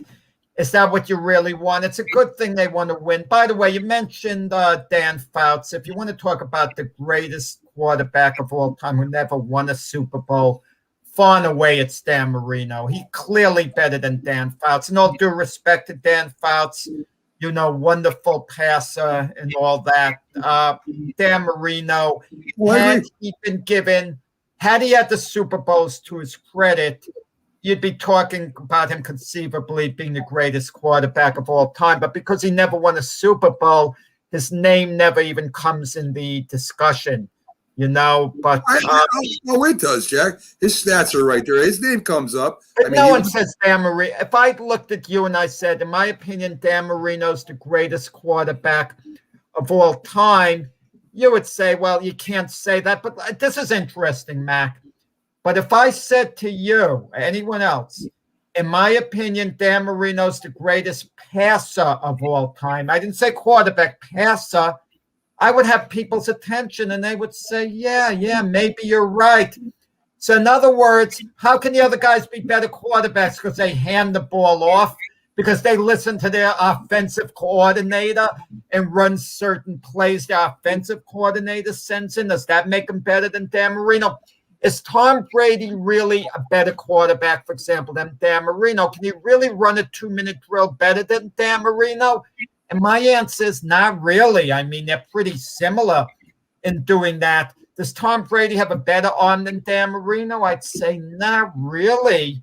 So if you break it down piece by piece, you can make an argument. But at the end of the day, we look at how the guy has won, what his team has accomplished, because it is a team game. I definitely, man, you're singing to the choir now, Jack, because, I agree with that 100%. People don't realize that wins and losses is not a quarterback stat. It's a team stat. And you can win with a game manager, as Brady was in the beginning, as a lot of quarterbacks were. You can even say Nick Foles was. You can win. Mac, I would never say Troy Aikman was 3 Super Bowl victories. Very good quarterback. Fit in. Maybe he was the best quarterback for the Cowboys, better than anyone else. But I'm not going to stand for someone who's going to tell me Troy Aikman was a better quarterback than Dan Marino, because he flat out wasn't. I agree. And I think you could arguably, and I could arguably say Dan Marino was the greatest quarterback of all time. So, I mean, I could say that, and I got a good argument. Say that, and who's to say that you're wrong? But at the end, look at Tom Brady's accomplishments. I mean, 10 Super Bowls he's went to, they've won 7. Yeah. I mean, there's your evidence right there. Listen, you made the argument. We're going to debate on Saturday's show. I'm not saying which side we're taking. Who was better in their prime, Mickey Mantle or Willie Mays? We should give a preview of what we're debating on a day in advance, I kind of think, get the people psyched. We haven't really been doing that. They used to have that debate, who was better, Peyton Manning or Tom Brady. Right. Tom Brady was like Willie Mays in that he outlasted Peyton Manning, who was like Mickey Mantle during their prime, to make the comparison. But there's so many factors, Mac, who was the best. How important is longevity to you? Then there's peak value. I mean, listen, if you think about it, if you're going to say who the better passer is, Tom Brady or Peyton Manning, I would say it's Peyton Manning. If you're going to say who's the greatest leader of all time. Now you got a different argument. If you're going to say who is has the most accomplishments, of course that would be who had Tom the Brady. greater career. See, that's yeah. I mean, of course, longevity has to play into that, Jack. Right? I mean, you have to. So I mean, you know, if you're going to take, I think if you take the best years a quarterback had, and again, this depends on your line holding the other defense out. It depends on your running game. It depends on your special teams, where you're set with the ball. It's so hard, and different eras. It's so hard to say ultimately who is the greatest. Even in their prime, Jack, it's hard to say, because in their prime they played on different teams, and that's so hard to compare. Even though we try to do it. Well, you know, it depends the standard you set. You could say who had the greater career as a quarterback, and Tom Brady clearly has had the greatest career of any NFL quarterback, unless you're bringing Otto Graham into the equation. Right. You know, digging into the past, the guy who also went to 10 championship games, but that was another era. And like you mentioned Don Hudson before, we tend to dismiss past eras, what went on in the 30s, 40s, 50s. But that's a part of NFL history, and we really shouldn't dismiss it. And I've been guilty of it myself, not putting as much emphasis on it. Because when we talk about who is the greatest NFL receiver of all time over career, it's just about unanimous. It was Jerry Rice. At peak value, we could maybe say Randy Moss, maybe bring him into the discussion just for 1 year, you know, at their best.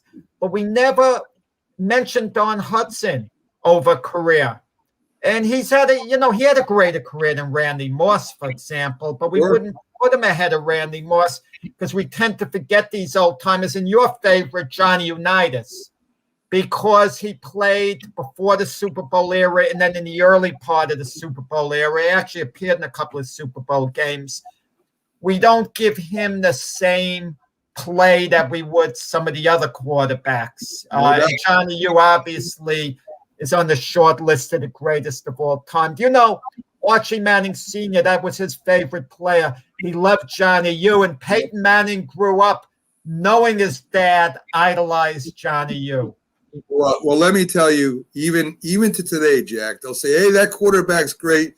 And they'll say, but he's no Johnny Unitas. So let's take our last break, folks. We're going to be back on the other side. Scheduled in is Lance Meadows and ESPN, Westwood One, New York Giants commentator. We had a lot of Giants free agency I want to get to with him, and he'll be up right after Paulie these. Malignaggi, we missed. We didn't make the connection. I don't know what happened. That's all right. We'll talk to him off air, Jack, and find out and correct it for next time. So, folks, stick with us. Lance Meadow right on the other side of this break. If you served honorably in our nation's armed forces and you're looking for a way to continue serving your fellow veterans in your community, then join AMVETS. Each year, AMVETS members volunteer millions of hours at VA healthcare facilities from coast to coast, helping to improve the lives of their fellow veterans through the VA Voluntary Services Program. AMVETS posts and departments also participate in a wide variety of community service projects, ranging from Americanism in our schools to supporting the Special Olympics and Boy Scouts of America. If you no longer wear the uniform today, you can still serve through the AMVETS by joining today at amvets.org. We all make choices. When it comes to alcohol, kids make choices whether to drink or not. Bye. Bye-bye. Remember, I'm going to Alex's party tonight and sleeping over. Hey, have a seat for a second. Remind me about that party again. Alex is just And adults make choices whether to talk about it. That's true of parents and every other trusted adult in a kid's life. Kids want to know our expectations when it comes to alcohol and other drugs. They want guidance and honest answers to their questions. And it makes a difference when the message is consistent and part of everyday conversations. So talk with your kids and help lead them on a positive path. Because when you talk, they hear you. For more information about talking with your kids about underage use of alcohol and other drugs, visit underagedrinking.samhsa.gov. When you hear the word asthma, you probably think of shortness of breath, coughing, or inhalers. Lots of things can trigger asthma, but the fact is that asthma doesn't just attack, it can kill. But with proper medical management, asthma is controllable. If you experience shortness of breath, wheezing, tightness in your chest, or persistent and coughing, you may have asthma. See your doctor and get the facts. You'll breathe easier. For more information, call 211 Info Line. A message from the Connecticut Department of Public Health, keeping Connecticut healthy. If you talk and they will hear you every single time. Oh, we're getting killed. Yeah, well, Kyle's not here. How come? Kicked off the team. Didn't Tim tell you? Kyle and some other kids got caught drinking beer in the park a couple of nights ago. Really? Yeah, zero tolerance. He's out for the season. Come on, it's a first offense, right? That we know of. But why should that matter? He knew not to drink.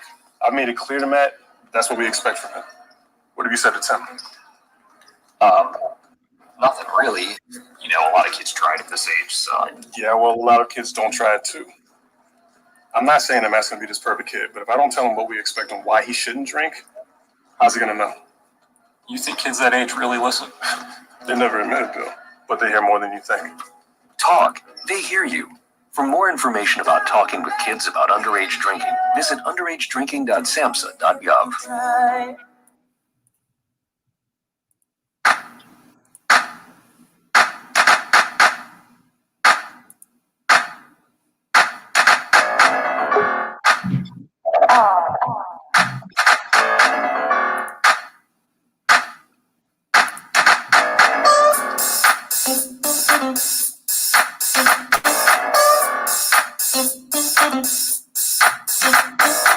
Good morning, everyone, and welcome back to the Mac and Jack Sports Show on live Wednesday through Sunday, 8 to 10 a.m.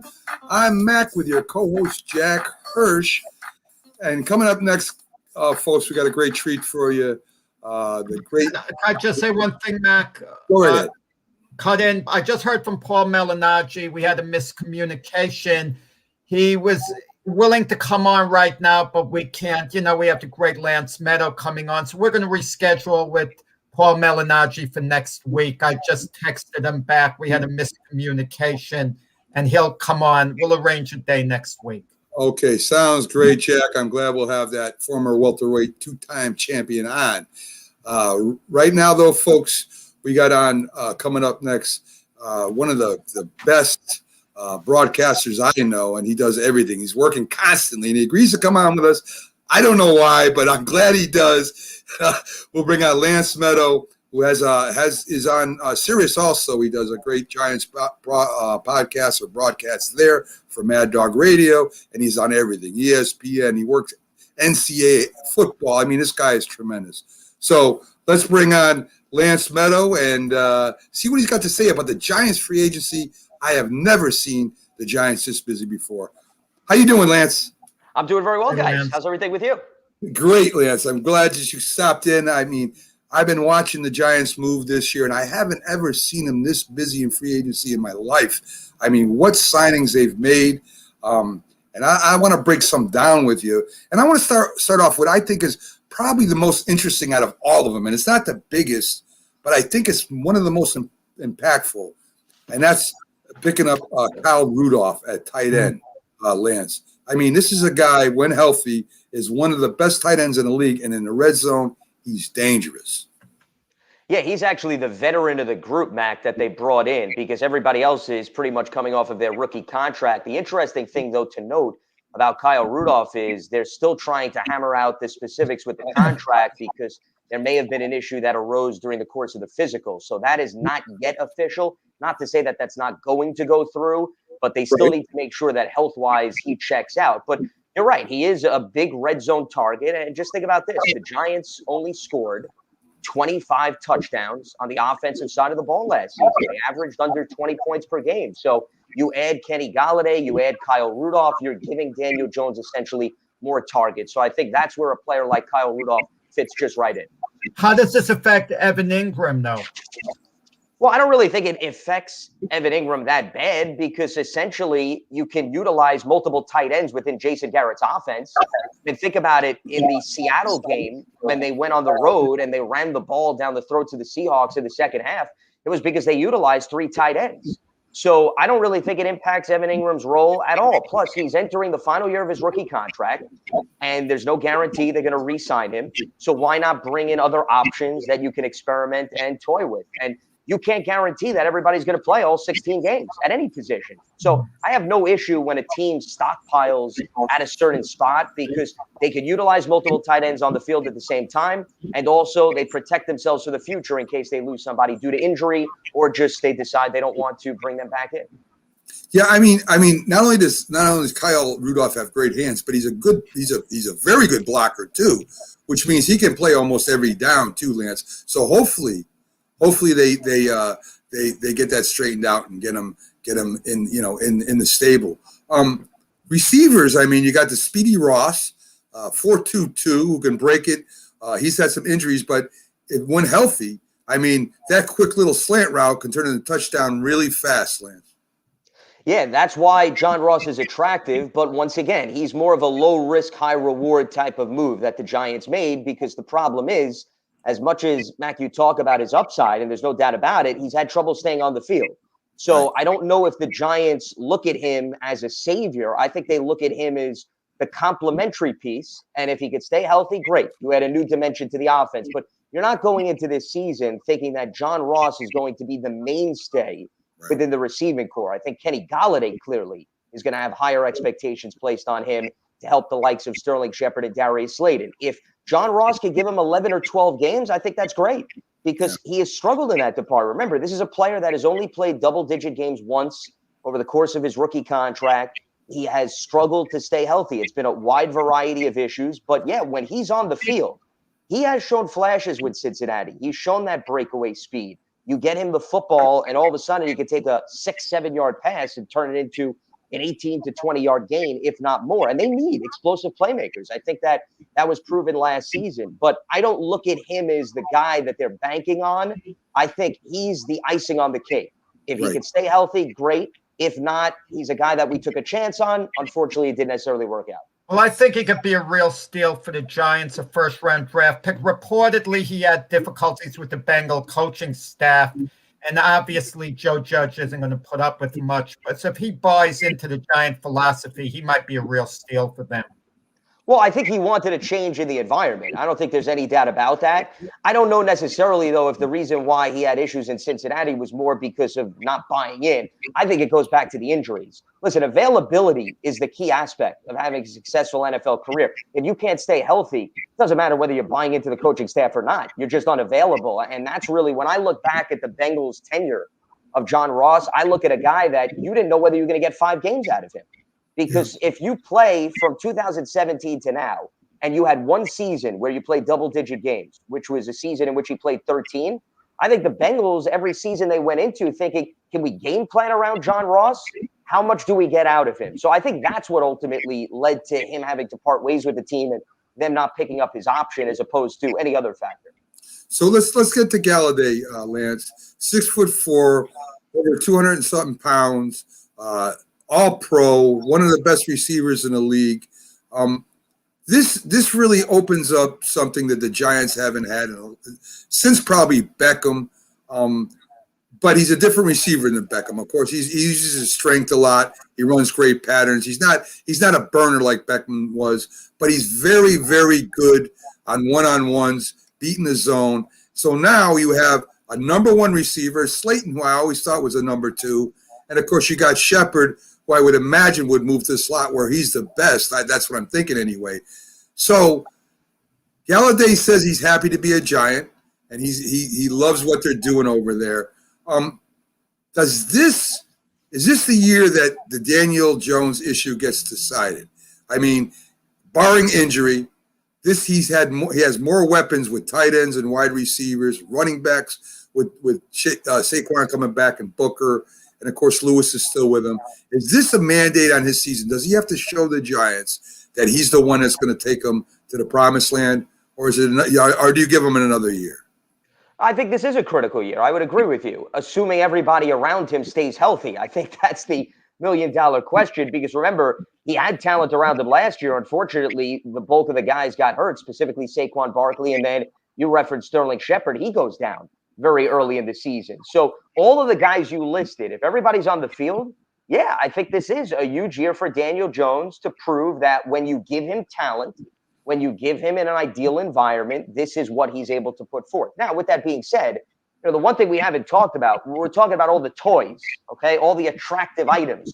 We haven't talked about the offensive line. And the offensive line, guys, is going to dictate everything at the end of the day, regardless of how many shiny objects they put around Daniel Jones. But getting back to your point, yes, if he can have a year where you have 3 wide receivers, 4, 5 options, maybe even a healthy Saquon Barkley, multiple tight ends, yeah, it's an opportunity for Daniel Jones to now go out there and prove that he can consistently put points on the board, make plays. But once again, the caveat here is, how does the offensive line perform? How's the run blocking? How's the pass protection? Because everything else could fall apart if they don't handle their business in the trenches. But they've got versatility. They've got a lot of different pieces. You mentioned the height. Galladay's 6'4", Shepard is 5'10", and you look at Slayton at 6'1". So you've got different physique, different body types. You don't have really duplication. The tight ends add some size. And Galladay's great at making contested catches. That, to me, is the other thing that stands out, and I don't think should be overlooked. When Daniel Jones can throw the ball up, you like your chances of Galladay winning a one-on-one battle. And that's what you expect out of a true number one guy.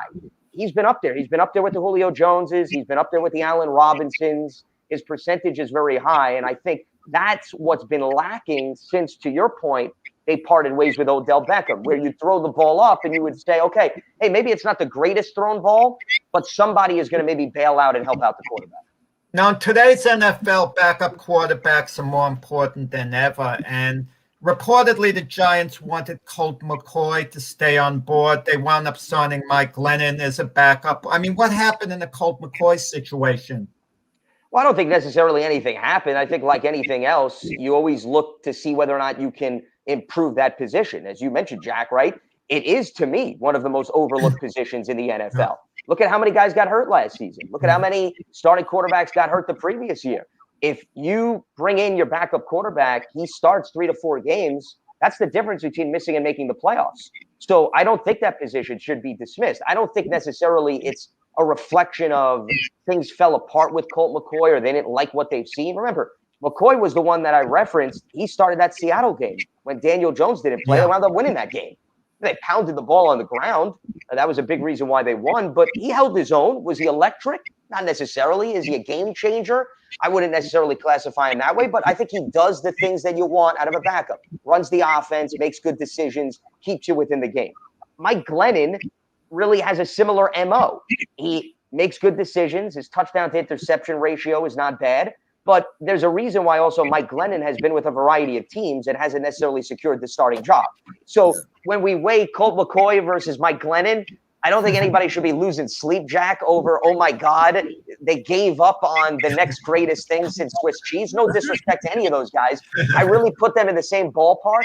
And what you want out of backup quarterback is somebody who's intelligent, can pick up the offense, and can operate with the weapons around him. And I don't really think it's that major difference between those two guys that we're talking about right now. So I want to go back to Daniel Jones for a second. I loved it when they picked him. His rookie year, I thought he had the opportunity. It looked like we had somebody that we haven't had, maybe another Eli Manning type of guy who made some good throws, good decisions, with a lot more speed than Eli. So let's just pretend for a minute, Lance. Everybody's healthy. The Giants maybe make it to 500 this year. Is Daniel Jones, do you think, and I know you covered the Giants, so maybe you'll get in trouble saying something like this, but do you think that's it for Daniel Jones if he doesn't have a good year with everybody around him? I don't know about that because, once again, I think that if this is the first year where you're saying, okay, you're bringing back the same offense, Matt, remember, we've been talking about this a lot. This is going to be the first year where he's going to be operating with the same offensive coordinator, the same scheme. He hasn't had that luxury. Okay, right. Until you go back to his Duke days. So that's one force of stability you're bringing to the table. Number two, you're bolstering the talent around him, which I think is unlike what we've seen around him in previous years in which he's been the starting quarterback. If this is the first year and he makes improvement, can't you argue, well, now let's see if he could do it again for 2 straight years, where you're providing the same forces around him, as opposed to, was this just a flash? See, as much as I say this is a critical year, I also think if you're the Giants, you're hoping this is the beginning of him scratching that surface to now really expand his horizons when you give him the necessary weapons. You don't want this to just be, okay, a flash here or there. I think you want to see what he could do then if you provide it for him year in and year out. Once again, I also go back to the structure of the rookie contract. We're talking about a quarterback that is going to be entering year 3. He was a first-round pick. So you really have 5 years because you get the team option on the 5th year. So going into his 4th year, which would be 2022, do you all of a sudden want to now start to reset the clock if you saw some progress here in year 3? Once again, I think that would be more of an impatient perspective. I do think that Dave Gettleman and Joe Judge think very highly of him. I think that they believe he's still a young quarterback that is starting to come into his own. And like anything else, I think they want to see a few things happen this season. They want to see him stay healthy. Okay, that's another thing that I didn't bring up. Remember, you don't want to see him walk that fine line between when you know to run, when you know to take a sack, and don't put yourself in harm's way, because that goes back to the availability factor. You want to see him capitalize and take advantage of the talent around him. That's number 2.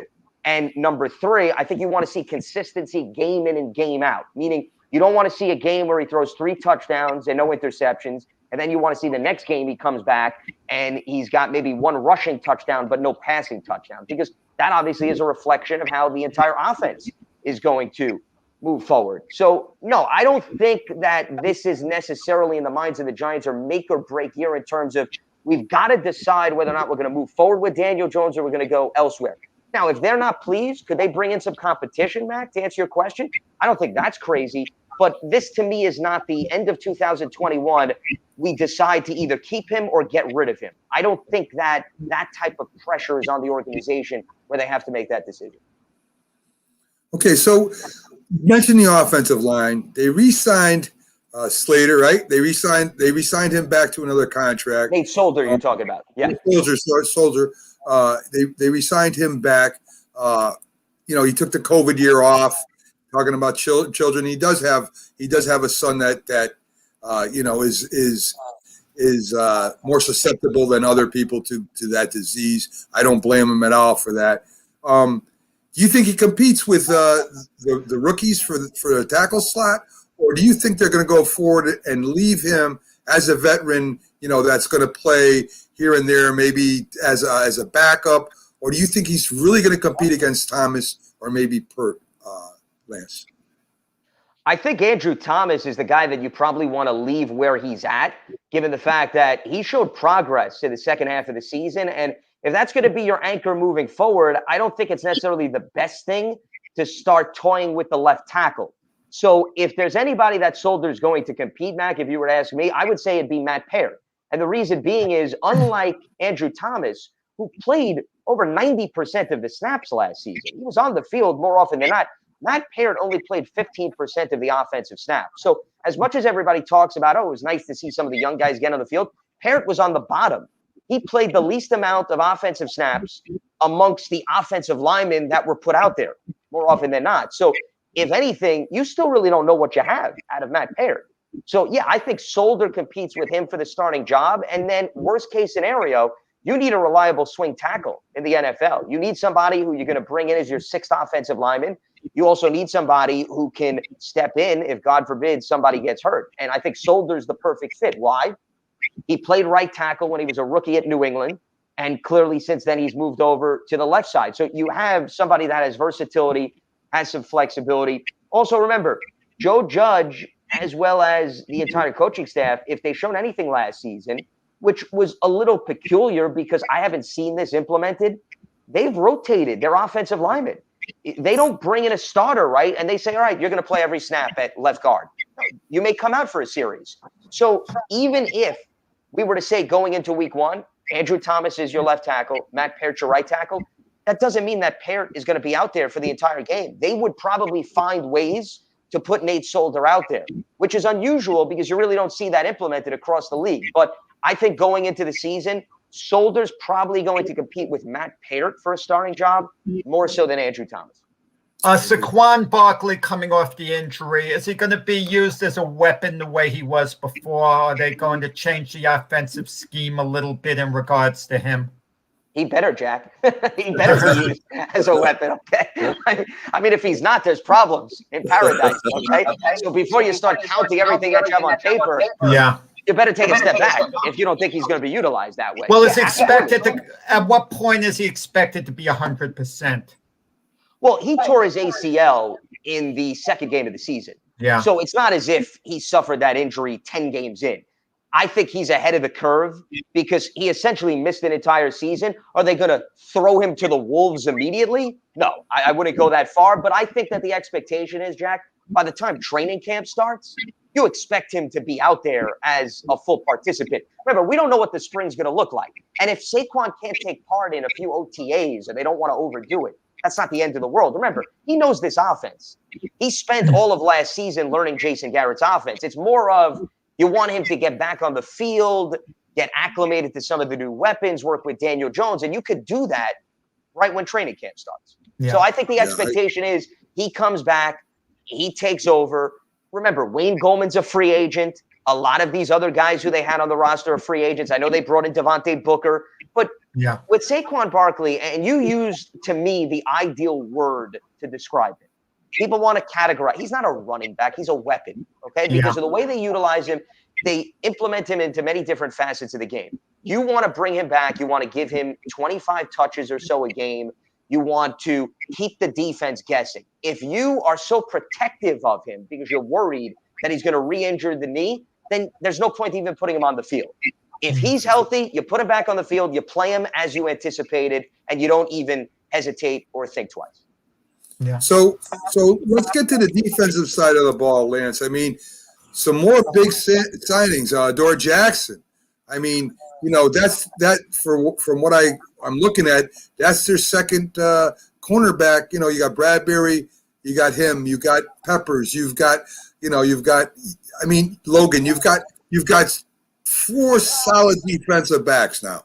And you got a lot of young guys behind him, right? You got Holmes behind him. You got McKinney behind him.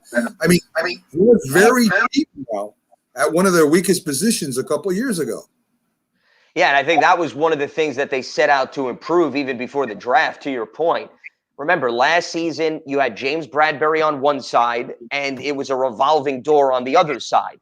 You didn't really have a stable force. So I think they entered this offseason saying, who can we target to bring in opposite James Bradbury? And we know, hey, he's going to be our every down starter. And I think that Adoree Jackson is somebody that they look at through that lens. And here's another guy, by the way, similar to John Ross, where he's coming off a rookie contract. He's battled some injuries. He only played 3 games last season. And it's more of, okay, you put him in a new environment.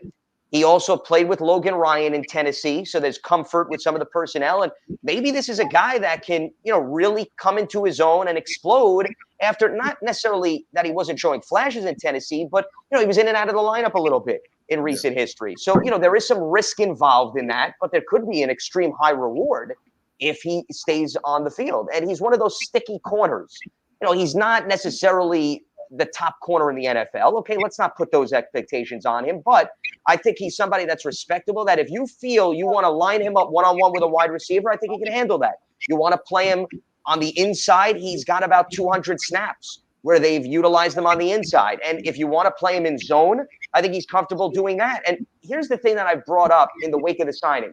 Guys, it's no coincidence. If you look at who the Giants have brought in since Patrick Graham took over as defensive coordinator, they brought in versatile players who are not labeled as safeties particular or corners, or you use them in the slot. They can be moved all around. Logan Ryan moved around. Jabril Peppers moved around. Darnay Holmes, Adoree Jackson, Xavier McKinney, who they drafted high in the second round out of Alabama. That's not a coincidence. It's because when you play in Patrick Graham's system, it's multiple. He's going to come out on one play. He may have 5 defensive backs. He comes out on another play. He's going to have 4. You may play safety one snap. You may then move to corner the next snap. You need the personnel that's comfortable in doing that. And I think Adoree is the latest player that fits that profile. No, I don't have any hard facts to back this up, but just watching the Giant games last year, it seems the special teams were so-so. They could have been a lot better. And considering Joe Judge was a special teams coach from New England, that's his baby. It must have really aided him, to see the special teams not quite performing the way he wanted them to. But I haven't seen them do anything to really address it. Or could they have done anything to address the special teams situation? Well, special teams was up and down. I would agree with you, Jack. Yeah. There's no doubt about it. And I'm sure if you ask Joe Judge, that you're right. That was his background. Also, Thomas McGahee is a very good special teams coach, and he's done quite well for the Giants since he came in as the coordinator. They gave up some explosive plays, specifically in terms of opposing returns. So how do you clean that up? Well, think about this. Most of the guys that you bring in that we talked about in free agency, if they're not every down offensive and defensive players, they're going to make up your special teams unit. You don't necessarily improve that unit by bringing in one guy, okay, and hoping he rubs his hands together and solves all your problems. It's really got to be piecemeal. It's bringing in guys like Nate Ebner, who, if you remember, they signed last season. And you know that he's just a smart, savvy type of player. He knows his lanes. He's going to be a good communicator. And you hope that the rest of the individuals can follow the lead of an individual like that. Special teams to me it's not so much skill, it's discipline. It's knowing when to take chances. It's knowing when to read if your teammate takes this lane, okay, I need to then fill the void left behind on the other side of the field and so forth. So I think the Giants are just looking to bring in smart, intellectual players. That's what they set out to do. Here's the other thing that shouldn't be overlooked. Now, I don't know how much this is going to help their coverage units, Jack, as you pointed out, but John Ross has special teams experience as a return man. Adoree Jackson has special teams experience as a return man. Devontae Booker has special teams experience. So the three guys who they brought in on both sides of the ball have been exposed to special teams. Now, once again, just because you can return the ball doesn't mean that that's going to help. Once again, to me, what I thought was the element that held them back was the coverage. You can't afford to score, kick off the ball, and then all of a sudden allow the opposition to start around midfield. Remember, the Cincinnati Bengals game, they gave up a return. And all of a sudden, they nearly blew that game. Yeah. Exactly. They won that game 19-17. And they didn't win that game until they got a strip sack at the very end. Brandon Allen was marching down the field. They could have kicked the game-winning field goal. And there were a few other games where it came back to bite them, where they were walking that fine line between a win and a loss. So I agree with you. That has to improve.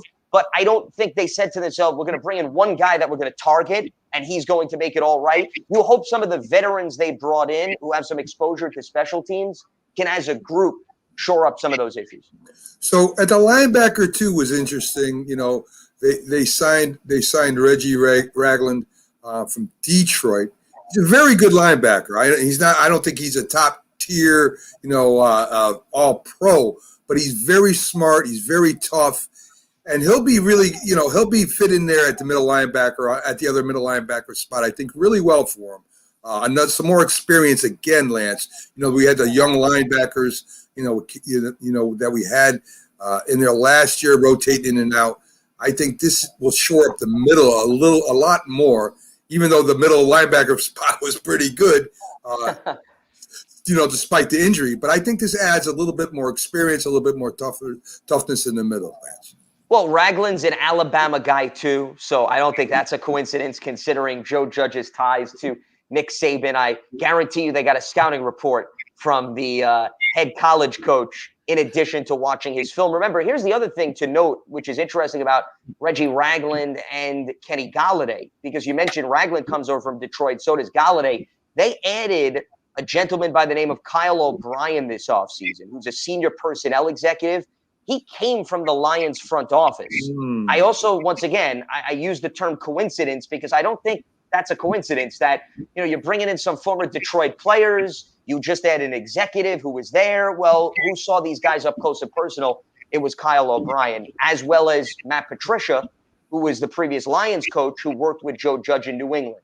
Relationships is a big part of the NFL. But getting back to your point about Reggie Ragland, Blake Martinez, who I believe you were alluding to, had a very strong season. Something tells me they're not going to be taking him off the field very much next season because they didn't take him off the field very much this past season. So Ragland is more of, hey, here's an insurance policy, an individual that, will pick spots to put him on the field. going back to your statement, Jack, I think here's a guy that could contribute on special teams because he's a veteran. So don't overlook that aspect. But once again, Blake Martinez is their main middle linebacker. Okay. Sure. They're not going to sacrifice him to give Reggie Ragland opportunities. I think that this is a player who was with Kansas City when they won a Super Bowl 2 years ago. He's been exposed to a variety of different defensive schemes. But it's going to be interesting to see how they utilize somebody like that, just like some of the other younger linebackers that they had last year. Because once again, Patrick Graham, he's going to mix and match. He's going to get Lorenzo Carter back. He's going to get O'Shane Ximenez back. And I know I'm talking more about outside guys as opposed to interior guys. But Graham is also not shied away from saying, hey, I'm going to put the best talent on the field. And I'm not going to necessarily worry about whether or not those players have been exposed to interior or exterior alignment. I'm going to make sure that I could capitalize. So I think it remains to be seen how much a player like Reggie Ragland actually plays next season and how he goes about defining his role. Agree. Lance, we're running out of time, but I think in the base 3-4 defense, you'll see him out in the field. Sure. With him. So, folks, thanks for joining us. Again, Lance Meadow, we love it when you come on. Nobody knows more about the Giants than you and the inner workings there. You're a heck of a broadcaster, and we love having you on every week. And I didn't ask you anything about Sam Darnold. We stuck with the Giants. Yeah, I'm kind of disappointed, Jack. I was hoping we'd speculate a little bit about the future of your quarterback. Maybe we'll squeeze that in next time because I'm game for just about anything. So Joe Douglas will accept your phone call. Sounds good. That sounds great. Again, Lance, thank you very much for joining us, folks. Have a great day, and we'll see you all tomorrow on the Mac and Jack Sports Show. Have a great day, and see you later.